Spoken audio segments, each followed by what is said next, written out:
So the main reason for Shadrach Sibiya to be there was to go there and take the firearm that killed Senzo. Hey Tada, we are back with another video. The page is called South African Late News, and the handle for this page it is at KZN_ZA. Yeah, the Senzo case is still on a break because the defense still needs to consult with the Legal Aid South Africa so that they can fund their Section 174 discharge case.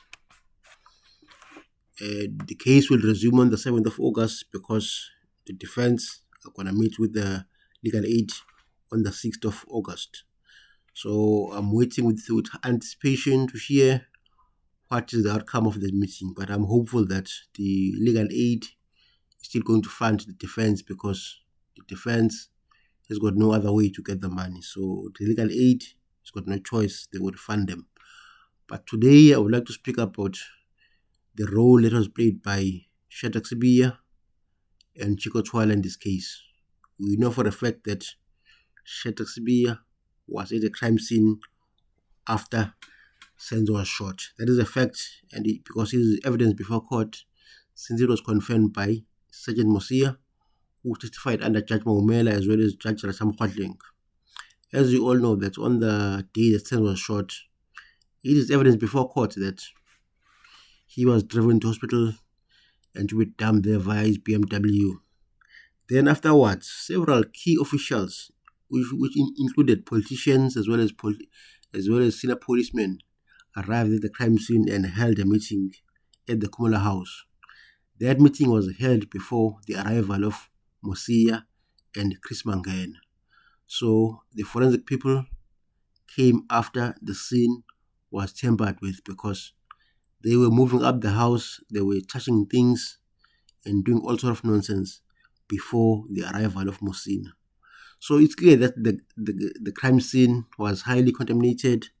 So the evidence that was obtained by Mosia was therefore irrelevant because it was totally damaged.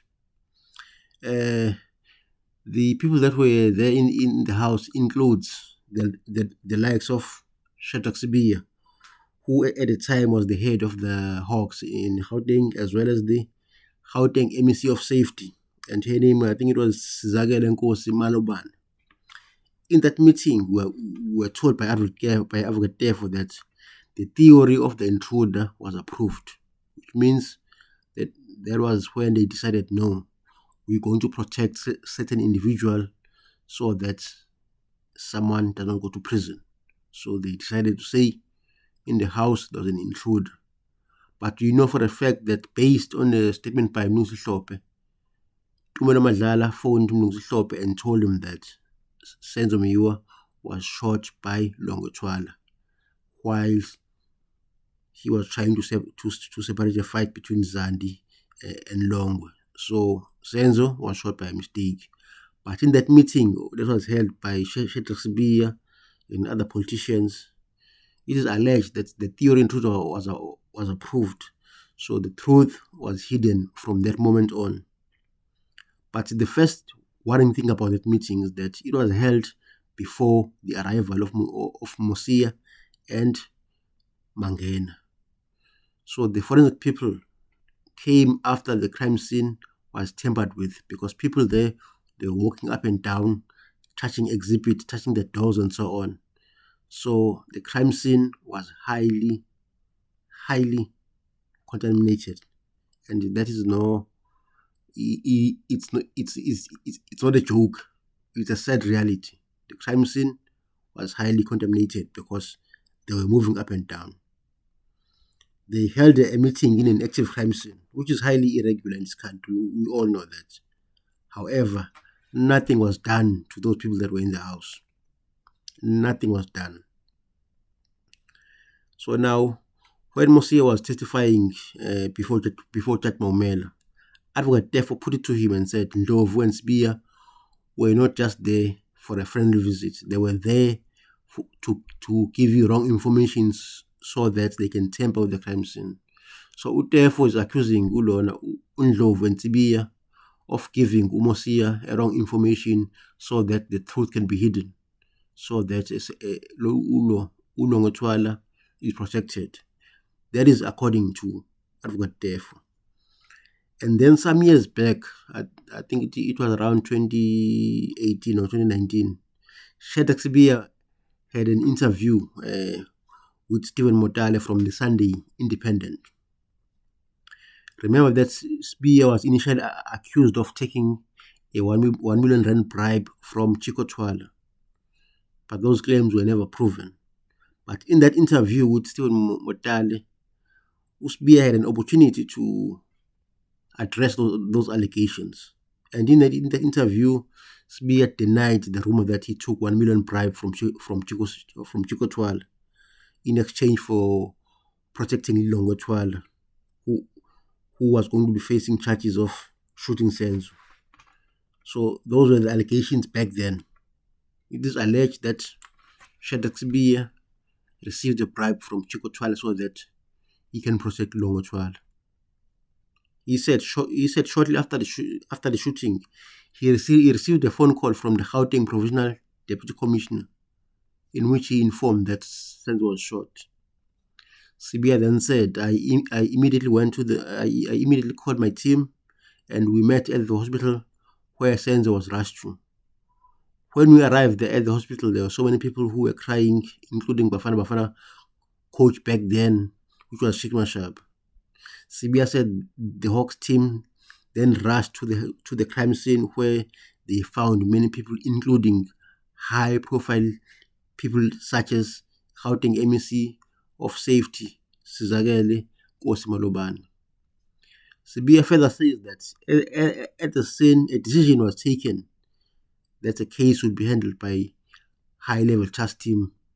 So he said his involvement in the case ended there on the day. But I do not believe Sibiya, because even after that, he continued to speak about the case.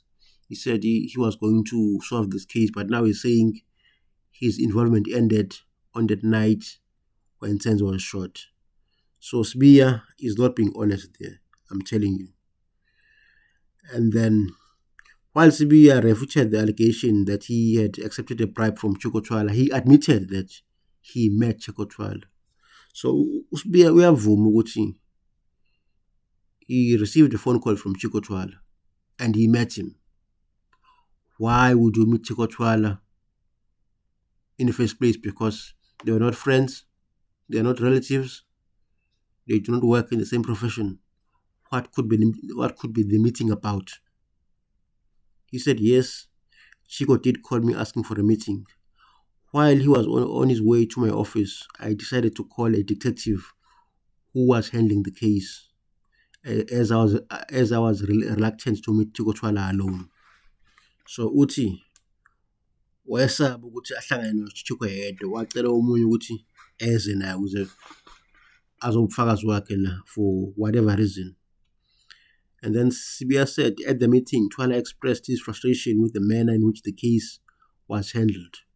He gave his own version of events and appealed to the detective to speed up the investigation. He even offered to assist the team with investigation. So Chico Twala, he offered to help with investigation. Why was he so interested in this case? Because the police were handling the matter. So yena ungenaphi na ngakuthi azabiza umhlangano noSibiya. So clearly uChico Twala khona into that he was up to. Something here tells me that ukhona into uChico ayefuna ukuyibona or uyafuna ukuyenza, or uyafuna ukucontrola the way the investigation was going. For what reason, we all know. Remember that the statement of Mlungisi, as I've said earlier, he alleged that he was phoned by uToni Madlala and wamtshela ukuthi uSenzo Meyiwa has been shot by Longo Twala ngephutha. Lo kuthiwa uSenzo was trying to separate the fight between uZandi and uLongo. Then isibhamu saqhuma lapho in between while there was that scuffle. So we know that the statement it mentions uLongo Twala as being the shooter. So now we see Chico Twala calling Sibiya for a meeting. So I'm sure you can connect the dots here. It's clear what was Chico trying to do here. So we can clearly connect the dot. There's something fishy about that Chico Twala and Shadrack Spear meeting. What they spoke about, yes, because clearly Usbia has changed because it might be embarrassing to him. And now we know based on Tata Mkwanas, Usbia, he took some dockets and he kept them in Pretoria. Those dockets were allegedly linking people in that political killings. So it's possible that Usbia was up to something in this case as well, but I'm not sure what it is. But the fact that Uchiko Twala called a meeting with him, it shows that Usbia and Uchiko Twala has something fishy going on there. And I guess we'll never know, but we'll continue to speculate because they are not telling us the truth. So you must also remember that the first person that Kelly Kumala phoned after Senzo was shot, it is Chico Twala. It's not the police. It's not the ambulance. Kelly Kumala phoned Chico Twala. That shows something. The common denominator here, Longo Twala. If Longo Twala was not guilty of anything, then Advocate Baloyi would have called him to court and testify so that he can give us his version of events, so that all this drama about him in this case can end. Then Longo, if he goes there, he can also verify that video that was about 34 seconds where he was walking in the Kumalo household. You can verify that video or dispute that video. So Ulongwe is a crucial person in this case. I think he is more important than Ukininda because he was in that house and he is accused of something. So if he comes to court, then he can bring us to confidence to show that he's innocent. We were told that when the intruder came into the house, Longo Twala ran towards them, even though the intruders had a gun. So Longo was not afraid of a gun. So he just pushed the intruder and ran away. And then we were told that the intruder never ran after Longo Twala. The intruder never tried to shoot Longo. So that story, to me, it's bizarre because inkabi kiyeke ugijime towards them. Inkabi iphethe isibhamu but ingakudubuli. Uphumela ngaphandle, inkabi ingakusukeli ukudubula. So we can see that there's something very, very fishy about this case. So that's why docket 375 is the only docket that will bring about justice for the Mayo family and the public at large. There was just too much high-level interference in this case. You can't tell me Utulo, Chico Twala had a meeting with Bia to speak about just the case. Something else went on that meeting of Usbia and Chico Twala. The meeting that was held at the Kumalo House was clearly about the cover-up for the connected people. And you know who I'm talking about. The poor guys that are before court are just pawns that are being used by Kininda and Vaseline. That's it. Advocate Baloyi was quick to dismiss Docket 275 when it was brought to him by Warrant Officer Makubo. Baloyi, he knows that Docket 375 has got evidence that links the people that were in the house, but still he ignored that. Docket 636 was never brought. Docket 636 was never about justice for the Meiwa. It was just about convicting these guys at all costs, no matter what, just find them guilty. The police were under pressure at the time, so they said, okay, let's just charge anybody so that we can close this case and shut everyone up. But based on Absalom Zungu's allegation, now we know that it's clear that Ukininda had ulterior motives when he visited Absalom Zungu there in Newcastle. Absalom Zungu has denied that he deposed any statement with Kininda. So if Absalom Zungu is called to court, he can discredit Kininda and then destroy the state case totally or in total, the words that they like there in court in total. So you must remember that Gininda also mentioned statement Ubaba Zungu in court so many times. But he mentioned Ubaba Zungu as a statement. So based on Ubaba Zungu, Gininda came to him and offered him money in return. You go to Ubaba Zungu testify against accused number 1 and 2. He said kwathiwa aka-implicate uNtanzi noSibiya athi they were involved in the Mayor case. But uAbsalom Zungu refused to do that. And then afterwards, he started getting threats and he was being harassed. And then Gininda allegedly phoned him and said, Absalom Zungu, let's meet at the field, and you must come alone. What kind of a policeman would say that? Endaweni nje ayahamba yedwa on the field, ehamba yedwa. Surely Ubaba Zungu there felt that this is an intimidation. But I'm glad that Ubaba Zungu has finally spoke out, because his version of events will make sure that these guys are cleared. If Zungu comes to court and say, I never deposed any statement, it will prove that Gininda is not being honest with the court. Clearly, once Gininda has been exposed of lying about the Zungu statement, then the court will realize that he could have lied about much more. What else has he told the court that is not true? So it is vitally important that the defense get hold of Babu Zungu. I'm sure they can find him, because Isoten Sunday World, no Njabulo, they managed to track him down in Newcastle. So it can't be that hard. So if Section 174 discharge is not successful, then the defense will be forced to call the witnesses of their own. So Babu Zungu should be one of them, because he has told us what happened. If Gininda tried to get a false statement from Babu Zungu, I'm sure he tried that with other witnesses as well. We don't know how many witnesses he influenced. Babu Zungu said his son uSkhumbuzo Sizwe Zungu told him that he testified in court because Gininda or the police promised him a promotion within the SAPS if they testified against the accused.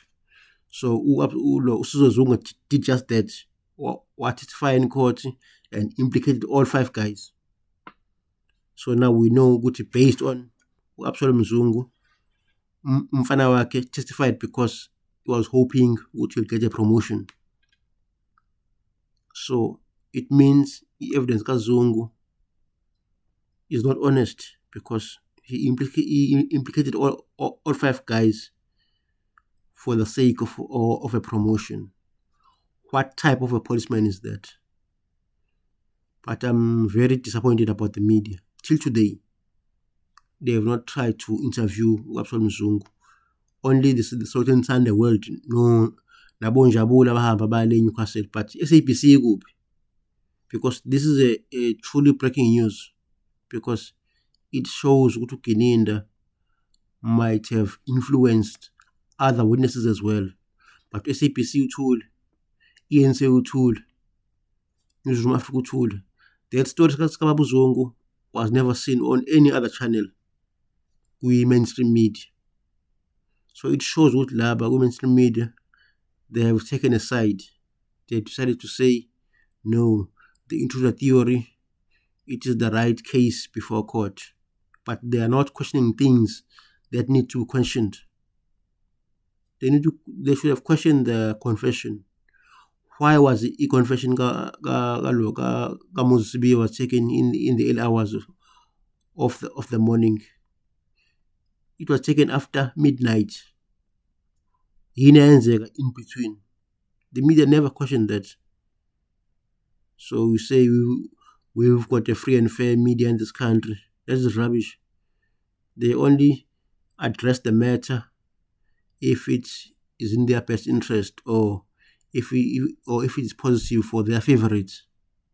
But now the 5 men before court have a witness there in a form of Absalom Mzungu, who was stating that Ukininda tried to influence him. And that should be a breaking story in every news outlet. But no, SABC instead, they are reporting about what? Msangano njela, and so on. But one day, these guys will prove that they're innocent. No matter how long it takes, I'm sure the police will be exposed to this case was fabricated.